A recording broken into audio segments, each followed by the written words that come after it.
I'm Tom Cook with the Cook Family Foundation. And am I right in saying you guys made this conference where we are right now in Bay City, State of the Bay, possible? Well, we helped. We've been a participating funder with the Saginaw Bay Watershed Initiative Network for a long time, and really supportive and impressed with the work that Mike Kelly and his team does.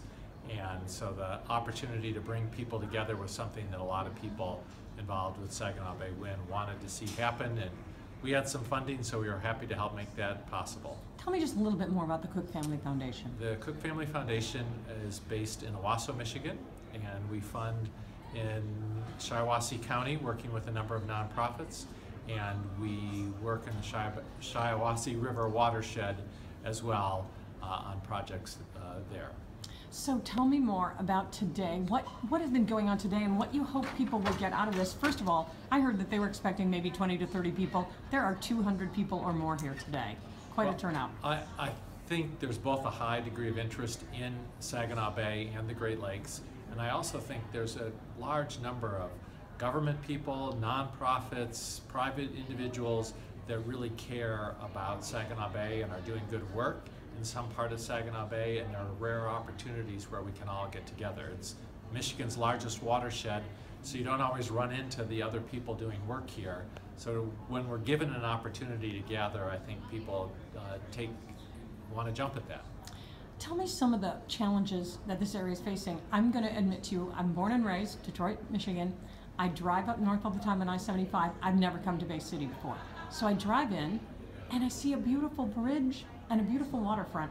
I'm convinced after hearing today that perhaps it was not always this way. There have been a lot of improvements, but what challenges does Bay City and this area, the Saginaw Bay, face right now? Well, I think Bay City and Saginaw and other industrial areas had this long history of using the river for commerce and sadly for pollution removal. And it's been in the last 30 or 40 years, and particularly the last 10, that communities have said, how do we take advantage of this water resource that's here? And we've seen that not only in the large cities, but we've seen that in smaller cities, whether that's Frankenmuth or Owasso or Corunna, communities or Midland that want to take advantage of the river that flows through their community. That's their aquatic resource. How do we make that an asset for recreation, for community pride, for economic development? Do you have hope for the future? Do you have worries about the future? Do the worries outweigh the hopes right now? Well, that's a tough one. I think there's a lot to be worried about. We look at western Lake Erie and some of the challenges there.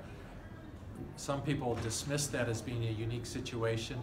That's a situation that exists in a lot of other places in the Great Lakes, most notably Saginaw Bay and Green Bay have very similar challenges.